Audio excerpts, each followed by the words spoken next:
Okay, we are live, but we got to let it breathe just for a moment here, gang, as we bring on the entirety of our clan, including Facebook. Bear with us one moment, and we're going to get this party started.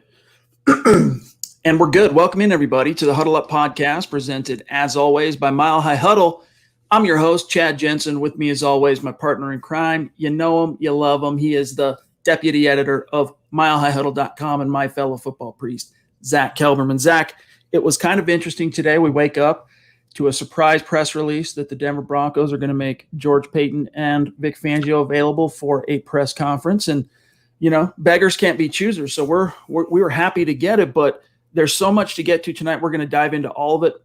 We'll get to your chats. We'll get to your supers. Trust on that. But, Zack, let's talk first and foremost about – we'll get into every individual player, but the one guy that he talked about toward the end that he had kind of the most lackluster response to was Melvin Gordon. What did you make of his remarks on Melvin Gordon? I made of his remarks that if he is convicted, he has a jury trial coming up, Melvin Gordon, next month for his DUI and speeding case from last October. I feel like, from what Peyton is saying, they'd like to have him back, and he said that a lot today, which we'll get into, but he'd like to have him back, but on the preface or on the circumstance that he's not convicted of those charges. I feel like if he is, the Broncos will void his remaining guarantees of his contract. This is his walk year. He signed a 2-year deal, but he has $4.5 million guaranteed built into this year's contract year for him. So if the law does get Melvin Gordon, I feel like he'll be off the team, and it'll be Phillip Lindsay and probably a draft pick at running back next year. So here's what he said. All right. And he was asked specifically about Gordon's legal situation and whether he expects Gordon to be suspended. Quote, "We're gathering information. It's kind of out of our hands. It's in the league's hands. It's a legal process. He's a good football player. Not sure what's going to happen with him, but we like him as a player." Closed quote. Now, you guys will hear as we get into this further into the show that he was pretty, like, he made it clear. If he wants a player back, if he envisions him as part of the future, he made it pretty clear, Zack. With Gordon, he left that water muddy.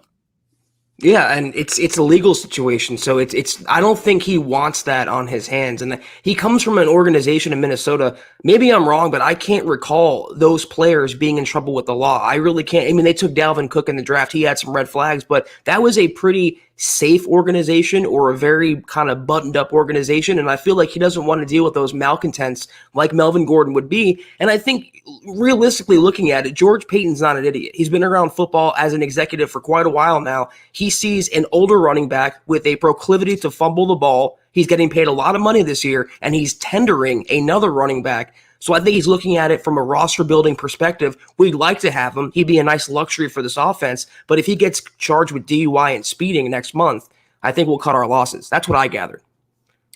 It's going to be interesting to see how this thing shakes out, because what he had to say about Phillip Lindsay, we'll talk about here on the other side.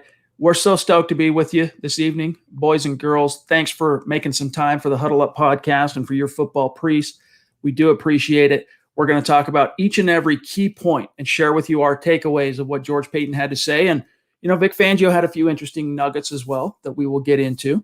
And then, of course, it's Thursday night. So that means that it is the Mile High Mailbag, that time of the week where we take a peek inside, because we are your football priests. And each and every week, we're here to offer you that absolution and answers to your burning Broncos questions. We'll try to be as democratic as possible and getting to as many of the questions, supers, as we possibly can. All right. But we also got to get through this content. So many different topics to get to tonight. And we look forward to getting into that with each and every one of you. But first, we got to say hello and thank you to the presenting sponsor of tonight's live stream podcast, Manscaped. Gang, look, we're in March. By this point, we got to hope that you have absolutely embraced the new year, new me mindset. And what better way to do that than with Manscaped, the best in men's below the belt grooming. They've helped over 2 million men, including myself, including Zach, including John, keep their below the belt grooming on point. So if you kind of let yourself go a little bit because of quarantine or what have you in 2020, Manscaped is here to help you reboot, stay clean and shaved, and ready to rock and roll in 2021. Yeah, Chad and everyone else out there watching, as you guys well know, I like to talk about products that I've used myself that I can really give a worthwhile advocation for. I want to talk about the crop mop. Like Chad always talks about the wipes that you can use for below the belt. I ran some errands today, and it's starting to heat up around the country. We're getting into spring now. It's getting a little warmer. Things get sticky. Things get, not very clean. Things get, icky and messy. And the crop mop, I can attest, it really works well. And also, Chad, the weed whacker for your nose. Again, this still has a charge. I've demonstrated this almost every single podcast. I have not charged it yet, and I use it almost every other day. In fact, I used it earlier today for my nose because, again, guys, Manscaped is not just for below the belt. It's also above the belt, your face, your chest, your nose, your ears. Every part of a male figure, the male anatomy, could be groomed by Manscaped. So I cannot recommend it highly enough. It's funny you say that because I'm not a very hairy dude, all right? I thought it was just me as far as how the battery life was lasting. I've not had to charge my lawnmower once since I charged it the first time.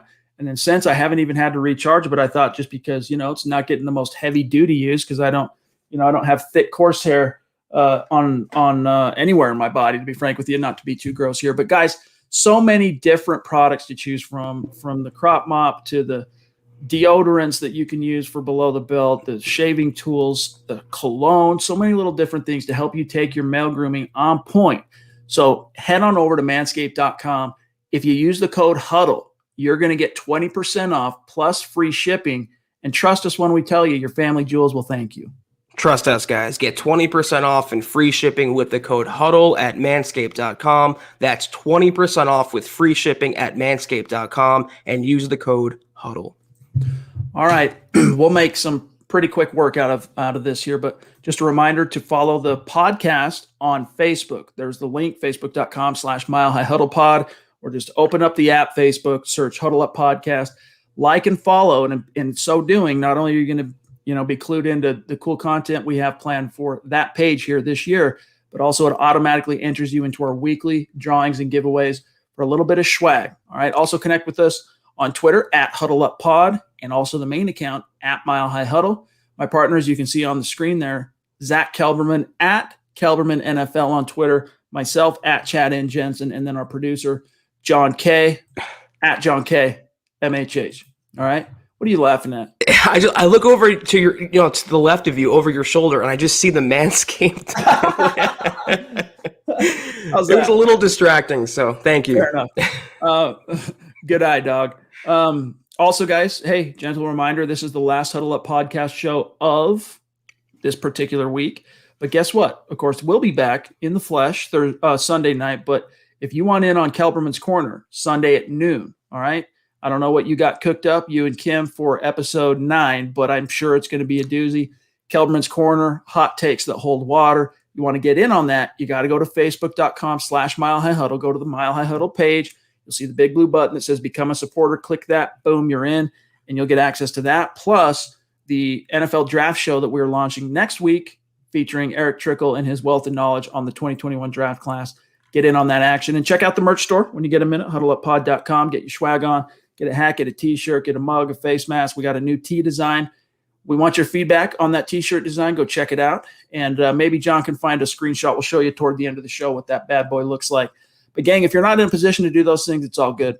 We're seriously just happy and thankful and grateful to have you with us. We do ask you that you subscribe first and foremost. Number 2, like this video. Guys, if you're on Facebook or YouTube watching this, you have no idea how just a simple hitting that like button helps us out. So please do that. And then the third thing is, if you think we're doing a good job, even if we might disagree on some of the topics, some of the issues, but if you respect the work, if you respect the effort, if you think we're doing a good job, share this video out there. Help us continue to grow and reach new like-minded Broncos fans just like you. All right.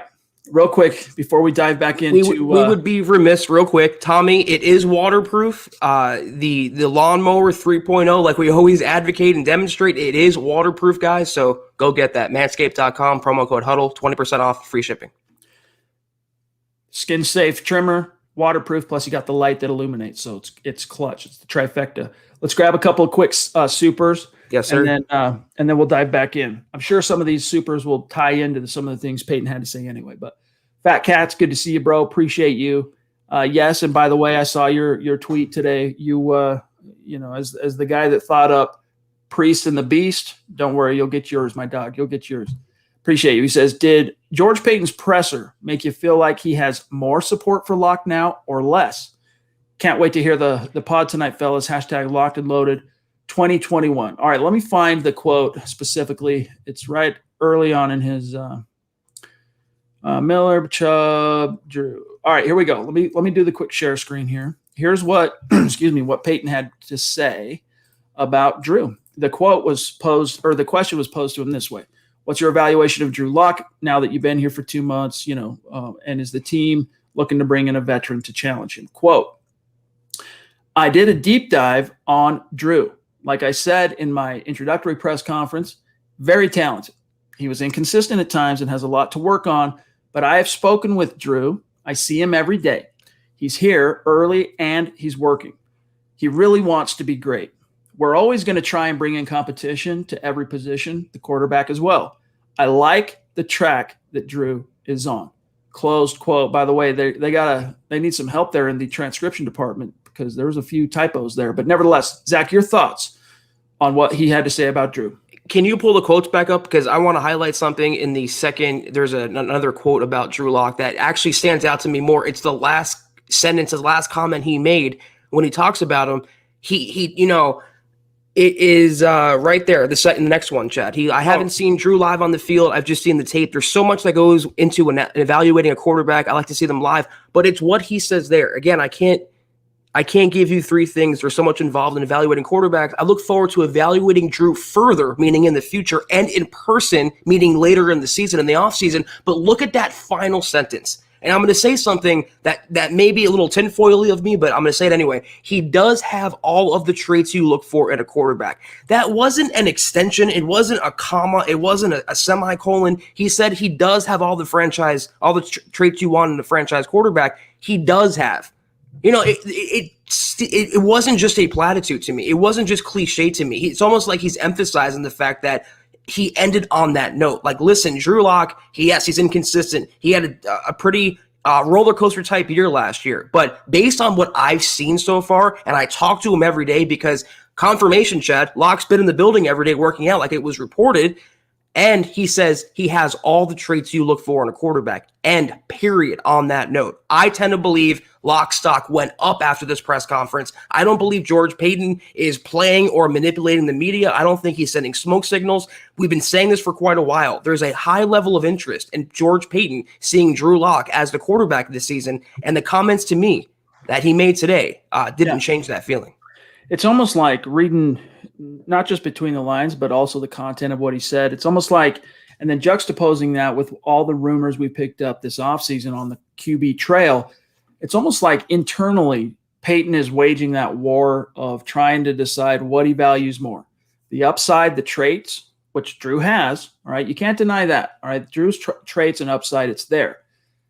Or the immediate quick fix, take us from 0 to 60 right now that a Deshaun Watson or a Matthew Stafford ostensibly or a Russell Wilson might be able to provide because, look, he obviously thinks quite highly of Drew. And I think Drew's pretty smart to make sure on a few different levels that he's there every single day and that his GM is seeing him work and all that. I mean, I think Drew would be doing that even if John Elway hadn't stepped down at the end of the year, but nevertheless, it's good for Drew to make sure he's catching the attention of his brand new GM. But, that's the battle. That's the Sophie's choice, so to speak, that Paton and the Broncos really have to weigh at this stage leading up to free agency and then the draft is we believe Drew has the traits, all the traits he says that you look for in a quarterback, but they haven't been able to amalgamate them quite yet. They haven't been able to put it all together into a, sharp tool on the field. There have been flashes of that tool, right? There have been some pretty impressive moments from Drew Lock as an NFL quarterback up to this point. But George Paton and the Broncos, they're not quite to that level where they necessarily probably feel like they can count on it, Zach. And you can see him like going, look, he's going like this. Which way do I go? And I still think just reading between the lines, it's going to end up being running it back with Drew with a veteran to help kind of give him a little competition anxiety. Yeah, and it's interesting because he says, I can't give you 3 things, but he actually named 3 things. It might be a little Freudian slip there, Chad, but he said accuracy, how he is with his teammates, and leadership. We all know Drew's accuracy is very inconsistent. He has to work on that. But leadership and how he is with his teammates. Those are two of his plus attributes. Those are two of his biggest assets as a quarterback. So if that's what Paton is judging Drew Lock on, and he might have slipped by giving his criteria on which he's judging Drew Lock, then I think he passes the sniff test, at least right now. But like he said, there's been no practices. The offseason is very condensed right now. They're in draft free agency mode with scouting departments, and he's getting the lay of the land, George Paton, in Denver. He wants to see him further. He wants to see him in practice. He wants to see him hopefully in training camp, the preseason. He looks forward to evaluating him in the future. That says to me that Lock has some sort of future in Denver, maybe only for this season. Levi, good to see you, my brother. Bonafide superstar. Appreciate you. He says, Paton said a whole lot of nothing about nothing. LOL. Yeah, he wasn't. I mean, listen, anytime a GM stands up there to talk, especially right before free agency is about to open up or the draft, they're typically quite guarded in what they're going to say just because they don't want to tip their hand. And it's not just tipping their hand to other teams, but also like if you have open negotiations like with Vaughn, Simmons, Shelby, we'll get to all that and what he said about those guys in a minute. You don't necessarily want to lose any kind of posture, whatever posture you've created with them in those negotiations up to this point. You don't necessarily want to compromise that by going a little, getting a little too, running your mouth too much on the spot at the podium. So I think Paton is a guy, we've already deduced this just from his first press conference back in January, and today just reinforced it, Zach. He chooses his words very, very carefully. But when he says something, I think you can tell that he means what he says. Now, it might not be the whole truth, right? But what he says is what George Paton is actually, that's his opinion. That's what he thinks. I have a tweet up about this. I was impressed. My takeaway from the presser today, it wasn't necessarily what he said. It was Paton himself. This was only his second press conference as Broncos GM. We're still learning about him. We're learning how he's growing into the role and the differences from Elway to George Paton. And that's one thing I tweeted about was that he was forthright. He was honest. I mean, he was measured. He was articulate, but he had just the right amount of secrecy. And, he doesn't blow smoke, but he won't show his hand either. Whereas Elway, his MO as GM, he would blow a lot of smoke. He would play with the media and toy with them. He would be zigzagging around and trying to manipulate. That's not what George Paton's about, so I appreciate that. But anyone expecting Paton to give any sort of insight today in what was supposed to be his combine press conference is sorely mistaken. He was always going to be guarded and secretive. That's how he was in Minnesota, and that's how he was in his first press conference. I will say, though, looking through the transcripts, he's a big fan of agents. He always mentions them by their complete name. I've never seen that before from a GM.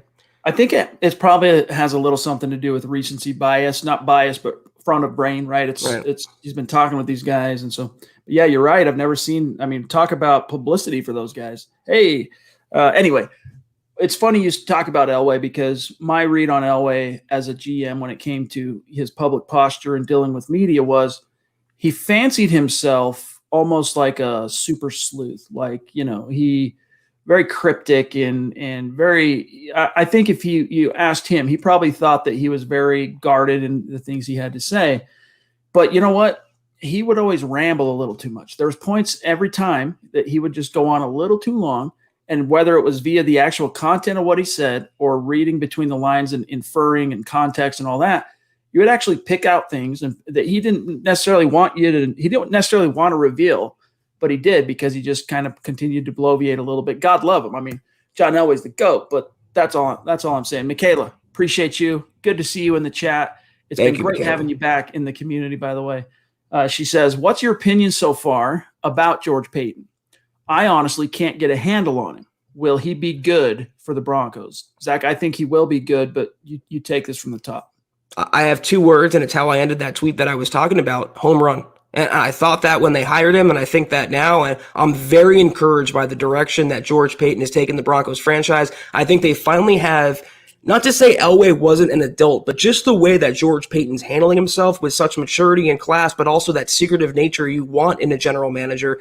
I really cannot be more impressed. Guys, I know it's frustrating for fans and for the fan base not to get concrete answers, to get these vague responses, but that is how GMs operate, and that's how George Paton historically has operated. That's what you want because he's always leveraging the Broncos in the best possible situation. He's always having the Broncos' best interest in mind, and by not giving anything away, that helps for signing free agents. It's helped for the draft. He mentions agents by name. And why else would he do that? It's like when you go to a bar and when you tip the bartender the first time, you throw him a couple more bucks than you usually would. He'll take care of you the rest of the night if you do that. I feel like George Paton, in a very subtle way, maybe a subconscious way, is saying their name to make him feel like they're getting some of that shine you were talking about, Chad, because, again, he's negotiating with them. He wants his best players on that team, and I think that's the best way to go about it, through the media. Telling you, but not telling you at the same time. I love it.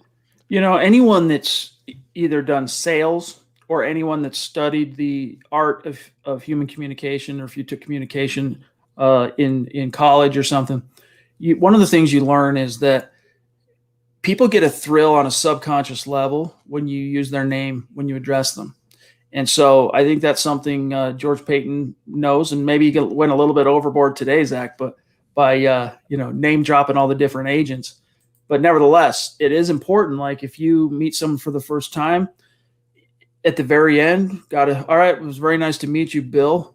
See you later. People love that. It makes an impression on them, and it stays with them, and it improves how they view you, all right, on a subconscious level. They're not thinking about it front of brain.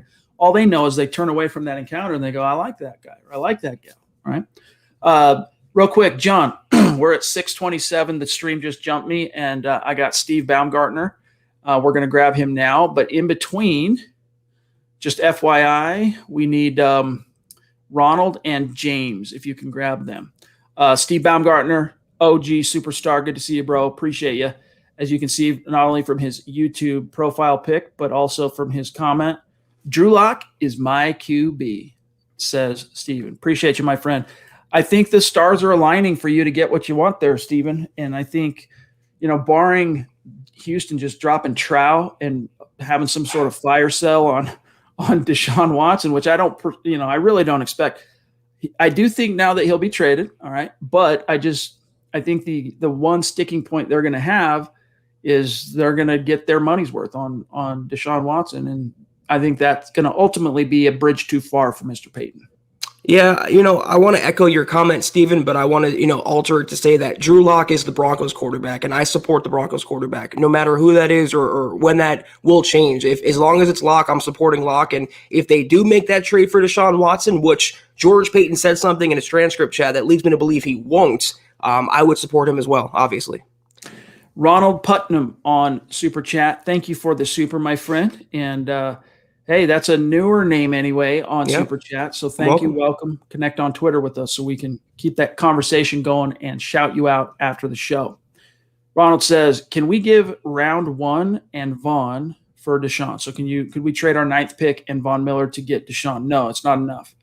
It's not enough. They want, last I've heard on this, it's been a couple of weeks since I've heard really any scuttlebutt, Zach, but three ones, 2 2s, and or, this is where it got a little cloudy, so let's say 2 2s, or like a Bradley Chubb, a Noah Fant, Cortland Sutton, Draymond Jones, or it could be all of the above. It could be 3 1s, 2 2s, and those 2 cornerstone type players. If they let go of Deshaun Watson, they're going to get their bang for the buck. All right, they're going to get their pound of flesh, and they will swing for the fences, which is why, and there will be some team out there that's sucker enough to give that up. And I don't think that's George Paton. I really don't. I think he's about, Zach, throwing the darts, compiling and amassing as many darts as he can, because the more darts you can throw at the board, the more likely you are to what? Hit that bullseye. I saw an example, like a very rough outline of a potential Broncos trade, based on what John McClain is reporting out there in Houston. It would take 3 number 1s, a number 2, Drew Lock, and Bradley Chubb, and that would be the start of negotiations. That wouldn't be the deal clincher of negotiations. It's a bridge or a couple bridges too far for me to jump, Chad. And the teams that are in contention for Deshaun Watson, the Jets, Carolina specifically, they all have higher draft picks than the Broncos do, and they'd be more willing to part with younger players and younger assets, and I believe the Broncos will under George Paton. We keep saying this, and I think Paton keeps echoing us indirectly. A Deshaun Watson trade to Denver is unlikely. Excuse me. Let's grab Anthony on Facebook. Appreciate you being with us, Anthony. Do you guys think the Saints will let go of Marshawn Lattimore? And if they do you think the Broncos will go after him? I think if Lattimore hits the market, every team's going to go after him. it's like Paton re-emphasized today, I'm going to be a part of every deal. Doesn't mean I'm going to do it. Doesn't mean I'm going to pull the trigger, but I'm going to investigate every opportunity to get better. And if he thinks, and who wouldn't think, right, that Marshawn Lattimore could be an asset to a team, but we'll see. I mean, the Saints are in cap hell.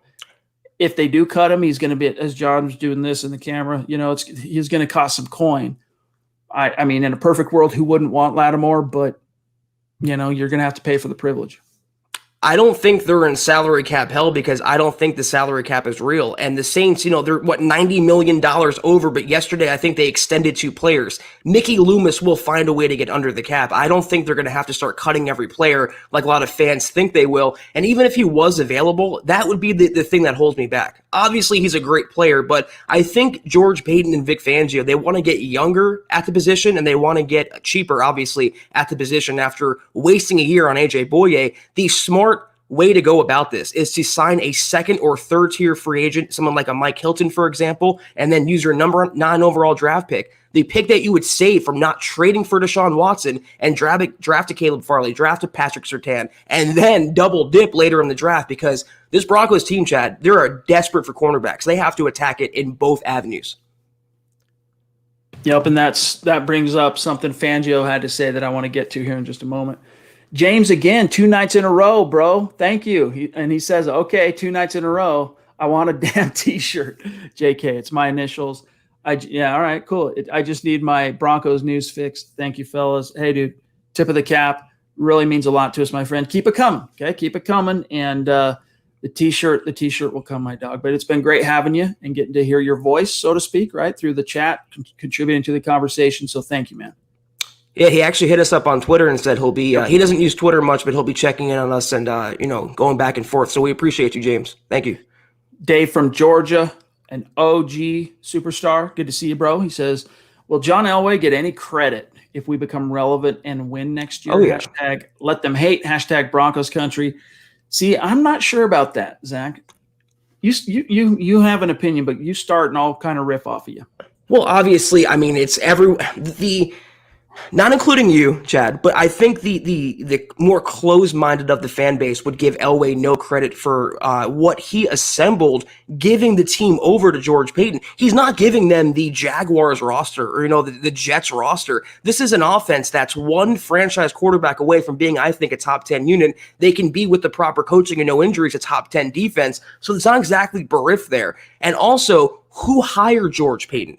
Who stepped aside to bring in George Paton? Who interviewed George Paton and decided that George Paton should be the guy to succeed him? That would be John Elway. Because you can hammer him for all you want, for what he's done earlier in his tenure, the quarterback misses, the head coaching misses. But we both agree, Chad, you and I, last offseason, it was not Elway's fault what happened last year. It was anyone but Elway's fault. He did everything he could to put the team in the best position to succeed, and it was all the outside circumstances that were not of his doing. So I think he should get some credit. Will he?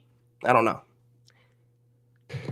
So, listen, this is for everyone listening. Don't get it twisted. I'm not saying I wouldn't give Elway credit because I do think Elway deserves credit for his 2018, 2019, and 2020 draft classes. And I think as time goes on, that's going to become more and more evident how well the Broncos did in those 3 particular drafts.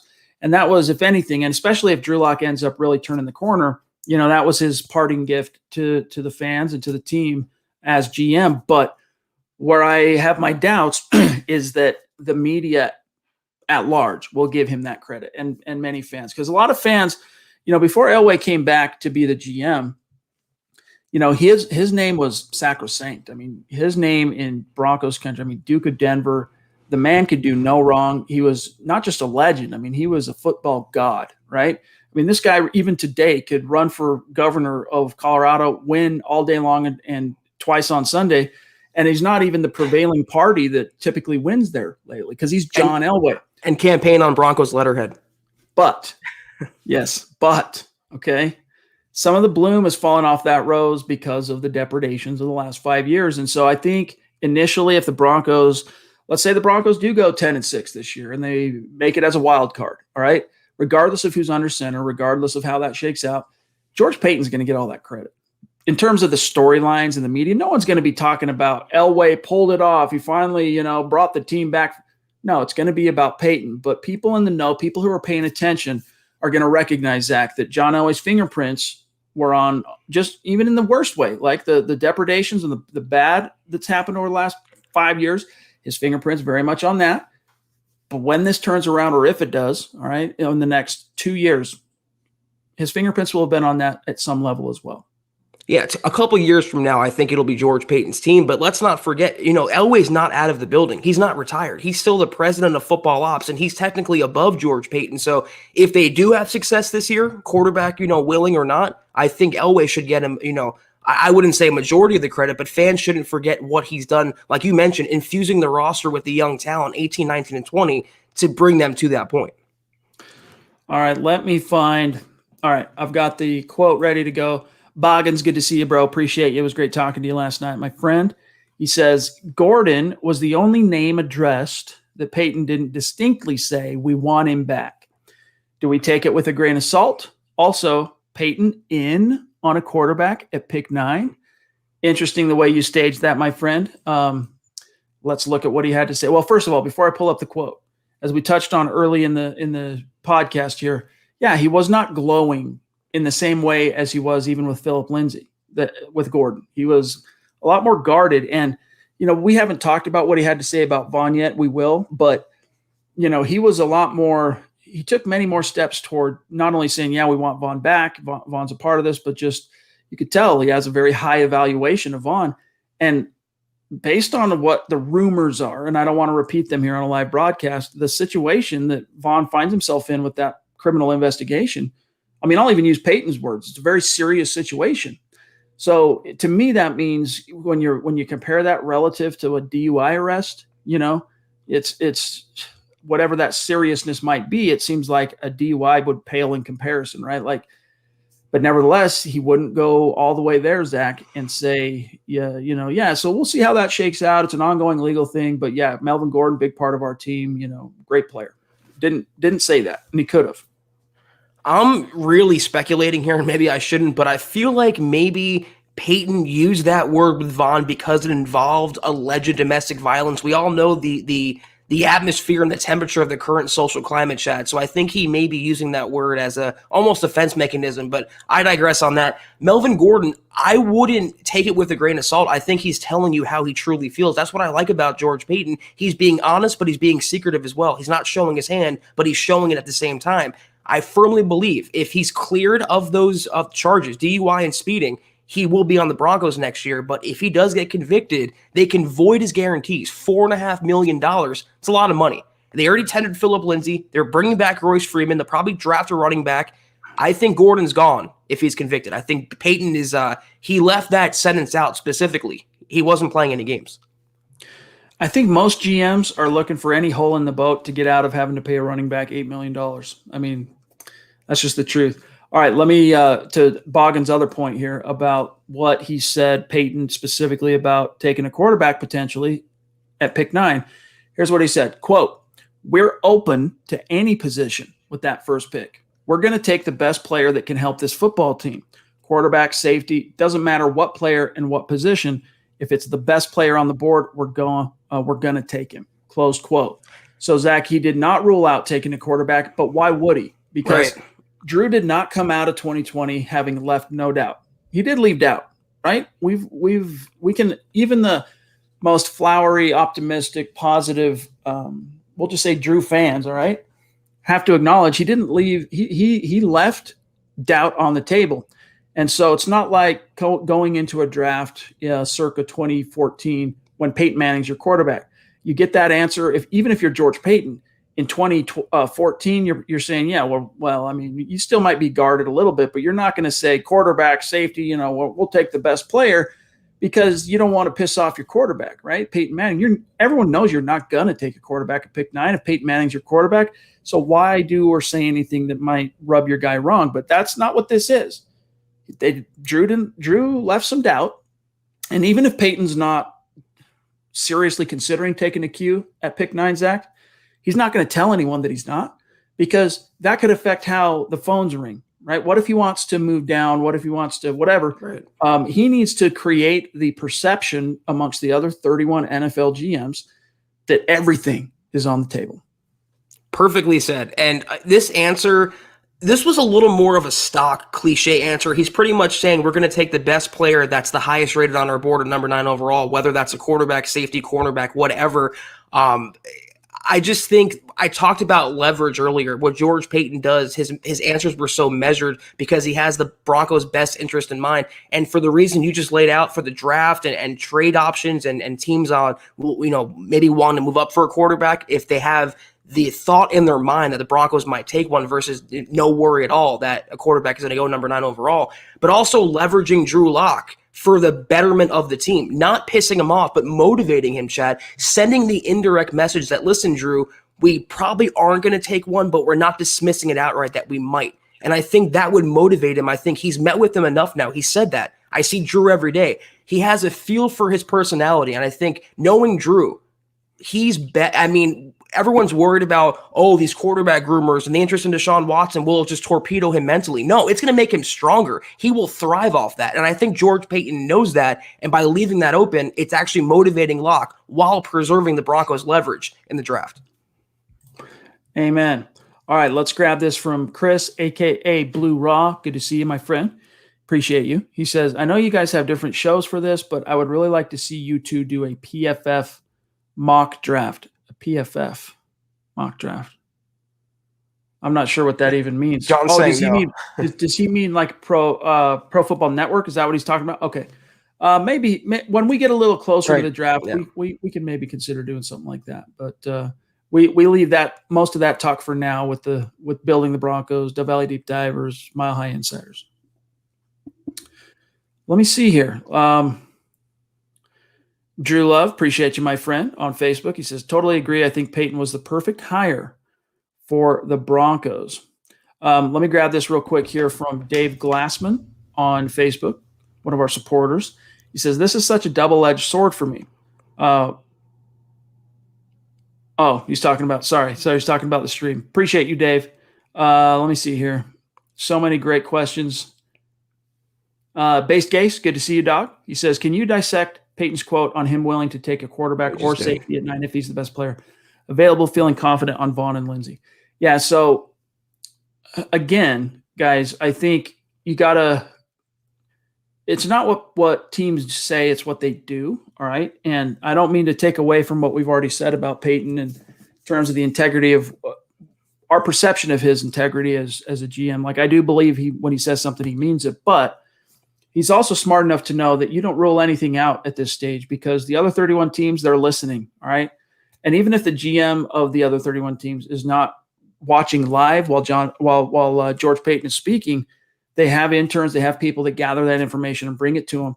And you can't say anything that will tip your hand.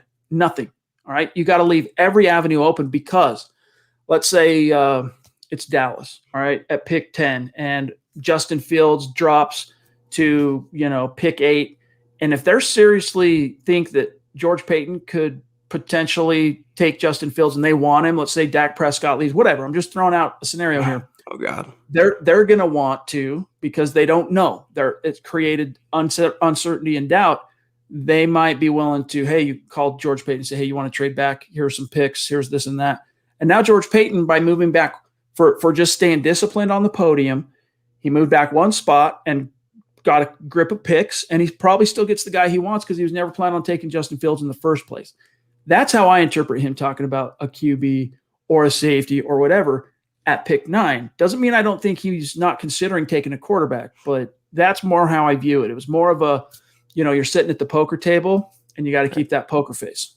It was all about leverage. And I'm wondering, Chad, the Vaughn comment, it kind of just occurred to me. Do you think maybe he used that term serious because if it's out there through the media, if he gets in front of that, because we've heard nothing about Von Miller's criminal investigation. It's still ongoing, apparently. But by using that word serious, now everyone through the media believes that Von Miller did something wrong. I wonder if that would actually lower his leverage, Von Miller, in contract talks with George Paton. So everything is measured. Everything is thought out. Everything is planned. But it's also, this is what makes George Paton so great. It's also honest and it's also genuine, and he's showing you but not showing you. I think he's doing a really good job so far. Here's what he said. The first question off the bat, of course, today was about Vaughn and the contract situation, the legal investigation. Quote, "We're still working through it with Vaughn and his agent. In regards to the legal process, we're going to let the legal process play out. Obviously, it's a serious situation, but we want to let it play out before we comment on that." And then when he said, when he was asked if he's going to approach Vaughn about adjusting his contract. He said it again. Quote, "We want to bring Vaughn back, and we're still working through that. I don't want to get into everything, but we want to bring him back. Obviously, the legal process and what he's going through, it's a serious situation. I don't know all of the details, but we respect what's going on. We do want Vaughn back." Close quote. Wait, so it's obviously a serious situation, but he doesn't know all the details. What's that about? Yep. He had another, I'm trying to find it. He had one, I thought he had another thing to say, but nevertheless, I mean, that screams PR to me. That screams leverage and negotiating. You know, he talks about agents there. I'm sure Von Miller's agent was watching this press conference, and to use that term twice when we haven't heard anything about this investigation, and I was believing no news was good news. And the alleged victim in the case, Chad, his ex-fiance Von Miller, came out and disputed strongly right after that, the claims came out that there was no physical or domestic violence that occurred. So what he's saying here is kind of, countering what we've heard so far. Well, I think, again, a good example for comparison is like the DUI situation with Melvin Gordon. Not to say that driving under the influence is not serious, but relative to any kind of allegation, like if someone were, to get caught with, illegal drugs, or if someone were to get caught, or if there was some kind of violence or whatever, that's a few rungs up the ladder of seriousness. And so that's how I interpret it. I'm still not making I have no idea what this investigation is about. We can infer things from little different, stories and the press, or the statement that his ex-girlfriend or girlfriend, whatever, made not long after the news broke on the criminal investigation, whatnot. But all I infer from what he's saying, Zach, about it being a serious situation is that it's obviously something more than just, getting caught drinking and driving. Because if you get caught drinking and driving, you're not getting investigated by the PD. You're getting cited, arrested on site, and then it unfolds from there. This is something where there was actual evidence that had to be gathered and analyzed, and where it sits now is it's submitted to the local district attorney, and they're deciding whether or not to charge. There might not be enough there to charge. The DA might look at it and say, "Hey, look, there's no evidence. There's not enough evidence for us to say he's guilty of whatever, so we're not going to charge." Or conversely, Zach, they could look at it and say, "Ooh, charge incoming." But so far, we just don't know. I get your point, and I agree with your premise, but it wasn't just a DUI for Melvin Gordon. It was DUI and speeding. He was speeding while drunk. I mean, that's a pretty serious offense to me. We all know what happened with Britt Reed out there in Kansas City, Chad. He could have easily killed someone, God forbid, where Von Miller, he didn't kill anyone, and it seems like, again, front-facing optics, PR with the landscape of today's, movements and protests and all the social media soapboxes out there. I think anything with domestic violence, George Paton being a rookie general manager and dealing with a high profile clientele like Von Miller, I think he's going to emphasize serious more than it really is. But again, when you say it's obviously serious, you don't know all the details. Like, which is it? Right. Savage Boy Kev, good to see you, my friend, on Twitch. He says, "Are the Broncos going to be on Hard Knocks this year? If so, that's going to be interesting." I hope not. Yeah, I believe it when I see it, but they are one of 5 teams that qualify for it. I could pull up the article. I can't remember the different qualifiers here, but I can pull it up if we need to. But suffice to say, they're one of 5 teams that the NFL could strong arm into saying, "Hey, guess what? You get HBO cameras in your facility for the entirety of training camp." Let me ask you a question, though. The Cowboys are on that list. Why wouldn't the NFL force them to do it? You have Dak coming back, Jerry Jones, a team that has Super Bowl aspirations. I really hope the Broncos aren't on the show, not because I wouldn't love to see the inside access. It's such a big distraction, Chad. I don't want that in George Paton's first year as GM. I want as little distraction as possible and let him build his culture and his team his way. I'm looking here to see Okay, here's let me show you guys this, and then we'll grab James. Let me see here. Stop share screen. I got to create a new. So Nick Kendall had an article on this. I think it was last week. Here's the qualifiers, all right, for being on Hard Knocks. A team landing on Hard Knocks comes with a set of 3 criteria, including number 1, it can't be a team with a first-year head coach. Number 2, that team can't have made the playoffs over the last 2 seasons. And number 3, that team cannot have appeared on the show over the last decade. So of all the teams out there with that fit that criteria, the Broncos are one of them, along with the Cowboys, Giants, Panthers, and Cardinals. I didn't see the Cardinals yet. I think they're going to be the choice now. J.J. Watt, Kyler, DeAndre Hopkins. I think they're going to be, all the defensive talent. That would be exciting, Chad. I'd watch that show. I just don't want the Broncos to be on the show. All right. James, thanks for your patience, my friend. He says, I appreciate the super. Think of the talent other teams are tossing overboard that we can scoop up with all that cap space. Yes, indeed. Yeah, I mean, the Broncos are amongst the team or the league leaders right now in cap space, and they could end up creating more cap because there's a few players he addressed today, like God forbid, all right, they move on from Von Miller. There's another $18 million. He talked about Kareem Jackson. Let me see if I can find Kareem's specific quote here real quick. But you move on from Kareem, you open up at least 10 million, somewhere around 10 million anyway. And then you're really cooking with grease. Here's what he said about Kareem, by the way, which I like the way that this question was posed. Forgive me, I can't remember who asked this question, but if he's decided what to do with Kareem's team option, because what most NFL teams do when they sign a player, whether it's one of their own to an extension or an outside free agent, is they'll leave.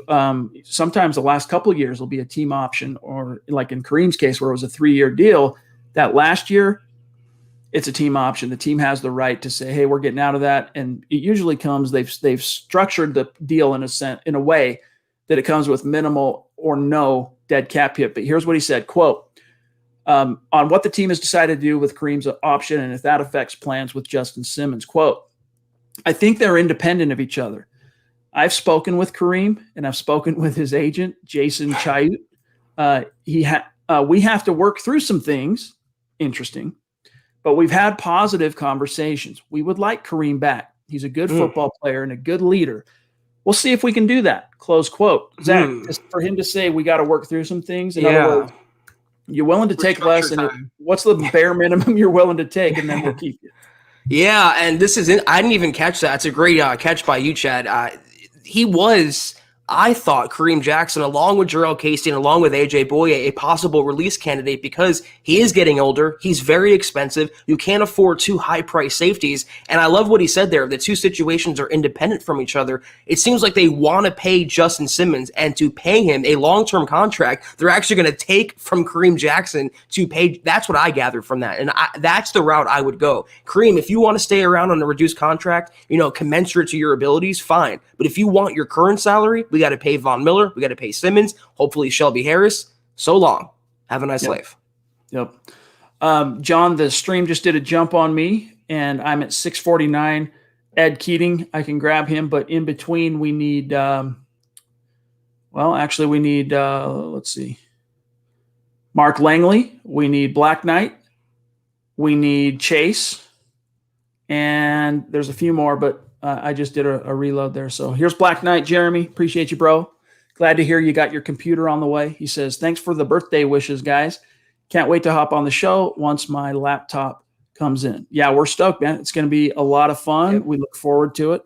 Jeremy is one of the great members of the community that I've actually talked to in person more than once.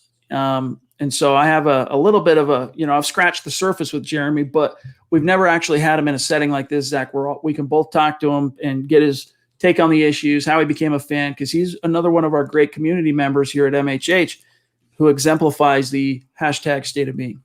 That's right. And Jeremy, were you asking about the Mustang versus the truck last night? Was that Black Knight? I think it was. Yeah, I think it was Jeremy. And then it was Willie that came in with the. That's right. The stuff at the end. Did you come to a decision on the car? Let us know. Mark Langley, good to see you, brother. Appreciate the super as always. I'm an MHH Mount Rushmore cat. He says, "What's up, my guys? What's going on, dog? Appreciate you." Real quick here, I'm just looking again, John, because now it reloaded. So we got Chase, Michaela. Michaela does have a second one. So Chase, Michaela, Chris P, Tyler, and then I'm current. So FYI. Let me grab Edward while you're looking there, John. Good to see you, Edward. We're looking forward to having you on the show soon. It's going to be a gas. He says, Peyton just put my mind somewhat at ease with the Locke situation. I'm tired of hearing about Watson to Denver. Run it back with Locke. I am proud to be a Locke supporter. Thanks, Chad and Zach, Denver Broncos for life. Yeah, I mean, again, he's leaving his options open. He's not painting himself into a corner one way or another, but he's also saying some pretty kind things, some pretty positive things about Drew. To say that he has all, because all is an absolute, right? To say that he has all the traits that you look for, I mean, that's a pretty potent, powerful statement. If he would have came out and said, we are going to draft a quarterback, it would have been an awful choice. If he would have came out and said, we're not going to draft a quarterback, it would have been an awful choice. He took the perfect route of intimating there's maybe a possibility. What's that quote from Dumb and Dumber, Chad? So you're telling me there's a chance? Yeah. That's what the fan base should feel like when it comes to a quarterback. There might be a chance for, Trey Lance or Justin Fields in the draft. There might be a chance for Russell Wilson or Deshaun Watson on the trade market, but more than likely we do have this guy in Drew who, despite his inaccuracies and his inconsistencies, we still like him a lot, and he does have all the tools that you look for. Todd on YouTube, appreciate the question. He says, do you think maybe Elway takes Joe Ellis's job? We've heard that Ellis is looking for an exit. Ellis is planning on not being CEO and team president beyond spring of 2022. We'll see if it shakes out that way. That's him operating on the assumption that there will be a resolution on the whole ownership front between now and then. And it's still his belief that Brittany's going to end up getting the ring, so to speak. But Elway replacing him, no. Elway's done, guys. Yeah. He doesn't want to keep doing this. All right. The last 5 years probably aged my dude 15 years. You know what I'm saying? I mean, yeah. Talk about a high pressure job, very much a grind, and then adding, insult to injury is just the losing. You can't get it right. You can't quite find the magic equation to set things right. Elway's over 60 years old. He's contributed more than, you can't ask this dude to do anything more for you as a fan. He brought you 2 rings as a player, brought you another one as a GM. And, he didn't win every single year he was a quarterback. He went to 5 Super Bowls, won 2. He didn't win every year he was the GM, 5 winning seasons, 6, actually, if you count, 2016, which was a 9-7 season. They didn't make the playoffs, but still a winning year.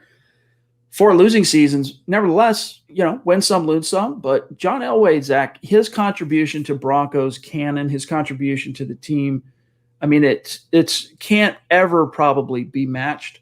And I think at this stage, fans just need to say, look, Elway did everything he could do to help us, and he did do a lot.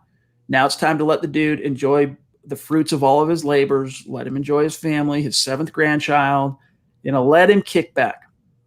I think Elway, and for the points that you just demonstrated, I think he's tired of being the lightning rod in the Broncos front office, to the fans, to the media, to maybe to fellow players in the locker room. He's like, let someone else be the crash test dummy. I'm out. And to take over Ellis's role, that's the business side. I don't think Elway has any interest in running the business side of the Broncos. He wanted personnel control and team building control. But as long as he's in the building, Chad, in any capacity, he's going to get that lightning. He's going to get that criticism. So next year, George Paton, he's guiding him along. He's holding his hand, George Paton. And once he's allowed to walk on his own, run on his own, George Paton, Elway's is going to take a nice stroll out of Dove Valley and enjoy retirement for good. Tyler Randall off the top rope. Wow, man. Thank you for that generosity. Thank you, Tyler. We appreciate it very, very much. It means a lot. And it goes a long way. Trust on that. And by the way, your T-shirt is in the mail. You should be seeing it, I'd guess, probably first of next week. So make sure you send us that selfie, Doc, when you get it. But thank you very, very much. He says, I'm definitely encouraged by Peyton's comments today, not to mention his efficiency and ability to answer everything while remaining in the dark on many major subjects. I'm relieved to hear we're going to tender Lindsey. Great article on it. Hashtag MHH for life. Appreciate that, my friend. And Zach, you had the article. I'll pull up what he had to say, but sum it up. Well, I appreciate you, Tyler. Yeah, they're going to tender Philip Lindsay. They're actually going to tender 3 players, George Paton confirmed, all restricted free agents. That is Tim Patrick, that is Alexander Johnson, and that is Philip Lindsay. So all the rumors and speculation he's going to walk, it's probably not going to happen. But the only question that remains is the tender they're going to use on Philip Lindsay, whether it's the second round tender, which is worth, I think it's 3.8 million, 3.4. I can't remember top of my head. It's under $4 million, somewhere in the $3 million range, or it's going to be the original round tender, which would allow him out. He was an undrafted free agent. He would walk for nothing if he signs with another team. A second round tender. You guys remember in 2016, the CJ Anderson fiasco with the Dolphins. They signed him to an offer sheet and the Broncos matched that and signed him to an extension for a second round tender. Those who don't know, if the Broncos do apply that, if another team signed him, they would have 7 days to match or let him go and receive a second round draft pick. In my mind, though, a second round pick under $4 million, I don't think a team is trading a second for him. It would ensure his return. I think that's the way to go. By the way, shout out to Drew Love for the stars on Facebook. We appreciate those community members on Facebook who become official supporters and or also give us stars on Facebook. It all adds up. It all goes a long way. So thank you guys. But here's what he said specifically about Lindsay. And look, he was a lot more, I mean, I wouldn't say he went kind of overboard here, but he was a lot more glowing on Lindsay than he was Gordon. Quote, "We're still working through Philip. Philip is a good player and very passionate. He had some injuries last year, and he brings energy and juice. He's a restricted free agent, and we do plan on tendering him. I'm not sure at what level, but we want Philip here." And then he went on to say here, with regard to Philip, Alexander Johnson, and Tim Patrick, quote, "We're going to tender both of those guys. I'm not sure at what level. Again, 2 good football players that we look forward to being here in the future," close quote. So most of the time, Zach, with very few exceptions, you know, RFA players, if they played starter snaps the year prior, they're getting tendered. And Tim Patrick did play starter. I mean, he led the team in receiving in terms of touchdowns. I can't remember if Judy had more yardage than him, but he led the team in touchdowns, receiving touchdowns. And, you know, you don't just let that guy walk. You know, maybe you still end up tendering him and trading him. Well, that's not outside the bounds of the possible, but those are guys you want to keep. And Alexander Johnson started all 16 games. I mean, that dude has not missed a game since he was inserted into the starting job in week 5 of 2019. And even though Johnson didn't take that huge step forward like we hoped to see in his second year as a starter, he was still a reliable, solid NFL starting linebacker. And what he lacks, you know, in the quick twitch, sideline to sideline speed, you know, athleticism department as far as coverage too, he more than makes up for, Zach, in his physicality, his reliability, and his run fits. I mean, that dude, you know, he doesn't miss tackles, and you can just count on him. And NFL teams, that's very valuable to them. I'm just in a stupor right now. Do the Broncos have a GM, Chad, that values Philip Lindsay over Melvin Gordon? Do they have a GM that values Philip Lindsay at all? My heart can only beat so fast. I do like what he said about Philip there. And if this is what it takes, you know, bringing him back for 3.8, 3.4, whatever that number is, and maybe without Gordon in the picture, giving Philip Lindsay the carries that he deserves and maybe getting another year where he's healthy and a better offense with better quarterback play, I think George Paton realizes, and this is a guy, we talked about this, Chad, he collected and stacked running backs in Minnesota. I mean, you talk about Alexander Madison, Latavius Murray, Dalvin Cook. He believes in running backs. So the fact that he values and sees Philip Lindsay's natural value, the juice that he brings, that's encouraging to me. Simon, appreciate you, my friend. Quickly becoming like just bona fide as a superstar really means a lot to us up there north of the 49th parallel. Another guy that proves Broncos country is not a geographic location. It's a state of being, baby. It's wherever you are. Appreciate you. He says, work is keeping me from the live shows lately. Nice to be able to grab one this week. How high do you place Will Parks re-signing? And if Denver Broncos do re-sign him, are PJ Locke or Trey Marshall out? So it's interesting. There was a really good article today at milehighhuddle.com by Luke Patterson, who pretty openly advocated Broncos need to re-sign Will Parks. You don't bring Will Parks back and show him the money. All right. You bring Will Parks back on like a team friendly 1 or 2 year deal tops and let him be that fail safe third safety for you because he offers tremendous utility. I think the verbiage that Luke used in his piece was Swiss Army knife, right? Because last year when he came back, for example, Parks went from being the third safety to immediately having to play the nickel corner after Callahan got hurt. So he can play deep safety. It's not his forte, box safety, dime backer, and he can play nickel. That's just a versatility offering that you don't just, look that gift horse in the mouth. So I think the Broncos, look, he's going to test free agency. I'd be stunned if they brought him back before free agency opened, but I think he learned that the grass ain't greener, Zach, on the other side. And if the Broncos do make an offer to him, there's something to be said for being wanted, right? If a team has a vision for you and they want you, like even if there might be in your mind more money to be made, perhaps elsewhere, Vic Fangio actually wants you and feels like his scheme and you can be a fit and you can check some boxes. So we'll see. And I think if he did come back, it's not going to say anything about PJ Locke. Like PJ Locke, he's a bubble guy. He's going to be for the foreseeable. Trey Marshall, I believe he's an exclusive rights free agent this year. He'll get tendered. He'll be back. He'll at least get to compete this summer.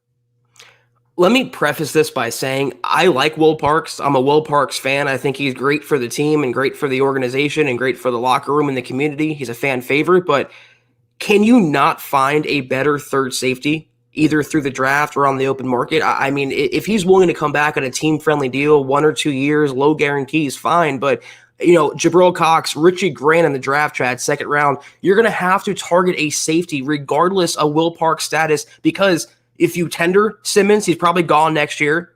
I mean, if you apply the franchise tag to him, if you might not bring back Kareem Jackson, safety might be a bigger issue than either signing Will Parks or not signing Will Parks. Again, he's just above a Jag to me. I mean, there's a lot of Swiss Army knives out there that they don't have to necessarily rely on him. So he wants to come back, great. If he doesn't, I'm not shedding any tears.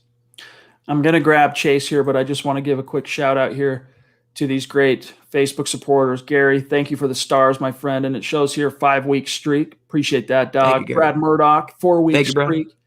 Love you, buddy. And then Randy Jones. Appreciate you, my friend. Means a lot. All right, let's grab Chase. Thanks for your patience, Chase. You mean a lot to us as well, my friend. He says, if Gordon does get suspended, do you think Paton moves on? I do see Paton drafting a running back this year, but how high is the question? I agree. I think the Broncos, they need some fresh blood at running back. I mean, they brought in a couple of guys last summer in what was the kid's name from Western Michigan? Oh, geez. Levant Bellamy, thank you. And then the Jeremy Cox holdover. Royce Freeman's entering the final year of his deal. He's going to be gone after this year. So you need to get some fresh blood in because Lindsey could be gone after this year, and so could Gordon. Even if there was no DUI, this is also a contract year for Gordon. And that's the one thing we said when Gordon was signed last spring was that, look, both Gordon and Lindsey are going to end up hitting unrestricted free agency at the same time. And that's how it's shaken out. So the Broncos need to start preempting that a little bit because you're not keeping both of them. You might not keep either of them if you're George Paton beyond 2021, but you're certainly not keeping both of them. And so you need to get another guy in this draft. How high? It depends on your board, depends on your valuations. It depends on who you fall in love with or if you fall in love with a guy. Right. But there are some impressive options in this class, and we're only now just at Mile High Huddle starting to scratch the surface on the class. We've really cranked up the volume. Eric, shout out to Eric Trickle, shout out to Lance, shout out to Nick, Carl, Luke, all the draft guys. But that's really the floodgates have been open now that we're in March with the Finding Broncos scouting reports and all the videos that are breaking that down. Zach, there's some impressive backs in this class, so it'll be interesting to see. Well, yeah, first of all, I do think that if Melvin Gordon is convicted next month on his charges, the Broncos will void his guarantees and void that year. I think they will move on. But regardless, I do believe Paton, and like I mentioned earlier, he loves to collect running backs historically. I do think he'll draft one regardless of Gordon or Philip Lindsay's status. How high depends on Gordon. They'd be losing their starter, their leading rusher. If that's the case, I could see it being not first round. I think under any circumstance is a first round running back, in the question form. The second round would be the absolute earliest, but I would say maybe a third round draft pick, fourth round draft pick at the latest. But if Melvin Gordon and Phillip Lindsay do come back, and Freeman, you can maybe take one for depth purposes, but you don't have to spend, a first, second, third, or fourth on the guy. They're going to add to the position either way, though. If you take a running back in a premium round, that's first, second, or third, that guy needs to be viewed as just this side of day one starter. If it's first round, day one starter. If it's second, third round, a starter conceivably within the next year, calendar year. So I wouldn't put it past him. Just depends on how they're bored, who they value, if they love someone that way. Base Case, appreciate you, dog. He says, liking the new design on the Super Chats. Yeah, we went with a different motif on how the banners and the Super Chats. So glad to hear that feedback. Thank you, my friend. Josh Ahlstrom, good to see you. Appreciate you being with us. He says, would you rather have no draft this year and all of our picks for the next 2 years, or no day one and day two picks for 3 straight years? Wait. Would you rather have no draft this year and all of our picks the next 2 years, or no day one and day two picks for – I don't want any of those. I want the second one. I want all of our picks the next 2 years. Is that a Deshaun Watson question? If they traded for him, they wouldn't have ones and twos? Josh, clarify for us, because we're kind of lost on the question. Appreciate the super chat. Appreciate the support. But yeah, clarify for us, Doc. I'll take door number 3. We're happy to answer that, but give us a little better clarity there. Jesse, good to see you, bro. Appreciate you. He says, hey, guys, great to connect on Twitter. Yep, we did connect. It was great. Appreciate that, my friend. He says, I heard the Seahawks and Jets are answering calls. Thoughts? Also thoughts on Jamin Davis, the linebacker from Kentucky. Yeah, we got a question on him the other day, and haven't had a chance yet to dive into Davis. So great question. Maybe save that for tomorrow night for Dove Valley Deep Divers, Jesse, and bring that up to Eric and Lance. I'm sure they could drop some serious knowledge on him. But on the Seahawks and Jets answering calls, what are we talking about? Russell Wilson for the Seahawks? And the Jets, what, on Darnold? Is that what you mean? Yeah, I don't want Sam Darnold. I don't think Russell Wilson is coming to Denver. And yeah, Jesse, thoughts. Thoughts on thoughts on thoughts. Thoughts on thoughts. Rocco in the house. Dude, I realized after the last time you super chat, I went to search for him, like, oh, I don't see a Rocco 420, and I just typed your name. And then it was after the fact I realized we were connected. It was just a different handle. So that has been rectified. You'll be tagged after tonight. Appreciate you, dog. He says, what's up, guys? Been looking forward to this pod all day. Are you more confident in Peyton now, or still on the same level? Hashtag Go Broncos, mile high salute. Right back at you, dog. I'm pretty much on the same level, to be honest with you. Like, nothing I saw from Peyton today moved me off of my initial impression and evaluation of him from his first press conference. And if anything, as we talked about earlier, Zach, it just kind of reinforced and maybe made me a little more excited. Not so much confident, because I've still been confident in him. Maybe a little bit more excited that this dude is definitely, a force to be reckoned with. Right? He's gonna get things done. He's gonna hang some skins on the wall, and it might be painful getting there, but he knows what he's doing. I think I really do feel like this is a guy that can move and shake some things for your Denver Broncos. I just believe if you listen to his press conference and watch him and watch his mannerisms and how he handled the media, you would never know that he's a rookie general manager. And I thought the Broncos hit a grand slam when they hired him. I'm very encouraged now. I'm more so encouraged now than I was yesterday, but I was also encouraged of the Broncos hiring Vic Fangio as head coach. I want to see George Paton build his team, what he does on the open market, what he does in the draft, and how he takes the Broncos through 2021. Then I'll give my opinion. All right, John, the stream just jumped. I'm at Rogue Theory at 7:19, and I just realized we're almost 10 minutes after or beyond our 1 hour mark. So we got to kind of rapid fire these remaining superstars who've been patiently waiting. So from Rocco, we are right there with Josh. Oh, actually, looks like, yeah, Josh, Dave from Georgia, and then Black Knight dropping some serious knowledge. Actually, John, I think I got everybody. Joshua, appreciate you, my friend. Good to see you. Your T-shirt is on the way. All right. He says, plot twist. Who are your top 5 Broncos of all time? For me, John Elway. This is not necessarily in a particular order, except number one. John Elway, Champ Bailey, Steve Atwater, Randy Gradishar, Peyton Manning. If we were doing a top 10, I would throw in like Terrell Davis. I'd throw in Shannon Sharp. I would throw in Carl Mecklenburg. I would throw in Tom Nalen. I would throw in Louis Wright. And that would probably be my top 10. But top 5, I mean, no particular order. That's how I would see it. Yeah, Elway. I'm going to put TD in my top 5. Elway, TD. I'm going to say Champ Bailey. I'm going to say Chad because it's only been 6 years. Von Miller. I think he's in my top 5 all time. When he was at his peak, Chad, he's phenomenal, and I think he's future Hall of Famer. And one more, I'm gonna say Mecklenburg. I think he should be in the Hall for sure. Yeah, I would probably push came to shove. Actually, I don't know that I would remove any of the guys I said from 5 to put one in there. Von's top 10 for me though, for sure. But beauty is in the eye of the beholder, right? How you view it is. It's in the eye of, it's up to every individual, kind of has a different take and a different flavor. But good question, bro. Dave, appreciate you. He says, another great pod, guys. Thanks for the knowledge and opinions. Patrick should be a second-round tender, in my opinion. Well, here's the thing. I'm just going to throw this at you for some devil's advocate, type of banter here, Zach. But you want to pay him $3.8 million this year for a one-year ride?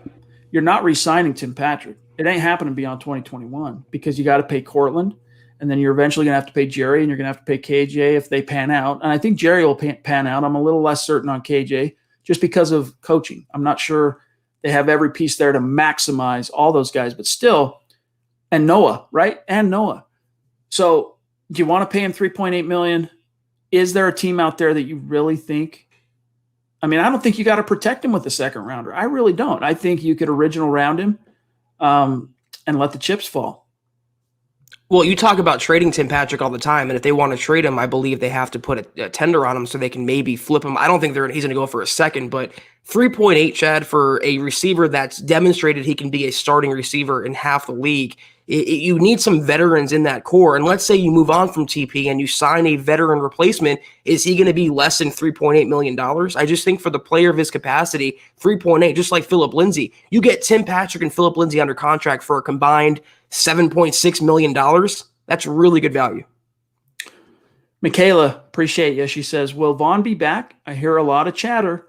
On one end, I hear the brass and Vaughn been talking. On the other, I hear they haven't. No, they've been talking. Peyton confirmed that he's talked to Vaughn's agent, but they are they're in a holding pattern until they get some resolution on, is that DA there in Parker going to charge? And if not, the Broncos, I'm sure, will press them a little bit for some kind of a decision like, hey, if you're going to charge him, charge him. If you're not, we need to know so that we can, move on. But the DA, they're not beholden to the Denver Broncos. When it comes to the pursuit of justice and law and order, they don't have to answer to anybody. But still, the Broncos, they carry some weight. They can throw it around a little bit. So we'll see. And real quick, John, I want to grab Brad Murdoch. Go ahead, Zach.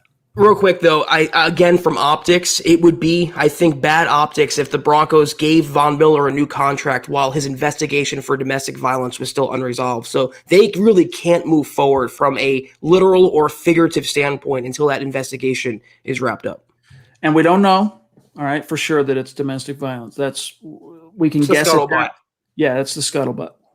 Brad, appreciate you, bro. Sounds like they are going to move forward with Juwan James. What are your thoughts on this, guys? Yeah, so I don't want to spend too much time on this because we're about out of time, but the cliff notes are they've met with Juwan. George has, and, so has Fangio. Their read on him is that year off has him chomping at the bit to get back to football. He misses football. He misses the locker room. He misses da-da-da-da. To me, it sounds like platitudes as far as what James is telling them. I still don't trust him as far as I could throw him, but They're moving forward with James as their right tackle. They think he's coming back and going to be the guy. And, you can't really fault them for that, Zach, because they're on the hook for such a huge cap hit that they have to guarantee him. Like they can't get out of it. So it's almost like, I hope you're married to an axe murderer and you're like, I hope you don't murder me tonight, but it's time to go to sleep. This is my only option. If he wasn't so expensive, this answer would have looked a lot different. But my thoughts on this are just pray. Pray he stays healthy. Pray he shows up, and pray he's the tackle the Broncos signed him to be. But let me just say this, Chad. We've heard from 3 separate people now on Juwan James. We've heard from George Paton. We heard from Vic Fangio. And the person I believe, though, is Dalton Reisner, his fellow line mate. What did Dalton Reisner say? He has to come back and earn the trust of the locker room. That's where I think Juwan James really is. I think George Paton's answer and Vic Fangio's answer was fueled by the money they owe him, the bad contract that Elway gave Juwan James. Bowles. It was Bowles that said that, by the way, not Reisner. That's right. Okay. But Reisner, look, if Garrett Bowles said it, it's probably because Reisner thinks it. All right. That's points stays the same. Yeah. Chris P., thank you, my brother. He says, thanks for curing my boredom. Elway deserves credit. He did some good, and he loves this team. Always a legend. Agreed. How can you deny it? Black Knight Jeremy, thank you, man. Appreciate that generosity, bro. Seriously. Goes a long way. And when we say that, I mean it. This kind of support we get from our community, it pays for the party, so to speak. It allows us to invest our time and energies creatively into making these podcasts great, additional video content, so it all goes a long way. And Jeremy, appreciate you, bro. Amazing. Thank you. He says, I think I'm okay with Alex Smith coming to town and helping with Locke or whoever is the quarterback. I really want Zach Wilson, BYU guy. I would like to see Peterson and Alexander in free agency. So Patrick Peterson and Quan, and go BPA in the first. Oh, yeah. Any good free agent running backs that you guys would be cool with? I haven't even looked at free agent running backs. Start riffing on what he had to say there, and I'll pull it up real quick. Well, is that Mackenzie Alexander or Quan Alexander? Ooh, that's a good question. Yeah, that's a good point. Because if it's the corner, sure Quan's free. I'm not even sure. If it's the corner, I would want Mackenzie because he has familiarity with the Vikings and George Paton. I don't want Patrick Peterson. I think he's on the downside of his career. He's going to want too much money. And again, the reason why they moved on from A.J. Bouye was to get younger and cheaper at the position. Alex Smith, I really like Zach Wilson too, and I think I was out there in front of most people and saying that there's not a big gap between Trevor Lawrence and Zach Wilson. He's going to be a great pro wherever he goes, probably New York, but Broncos don't have a chance. Alex Smith, good mentor, good backup, good rah-rah guy, but I just don't know, Chad, for the $7, $8, whatever $million you'd be paying him, what he can really do for Drew Lock when they're two different types of quarterbacks, and Lock learns by doing, not by listening. Here's the problem with free agent running backs. You're about to pay Philip Lindsay upwards of $3+ million. If you hold on to Gordon, you're over $11 million for 2 running backs. So why would you go out and pay one? But if you are of a mind to do that, Jeremy, here's what kind of jumps off. You got Mark Ingram. He's a 32-year-old grinder. Todd Gurley, 27-year-old, knee is gone. Kenyon Drake's a little bit interesting.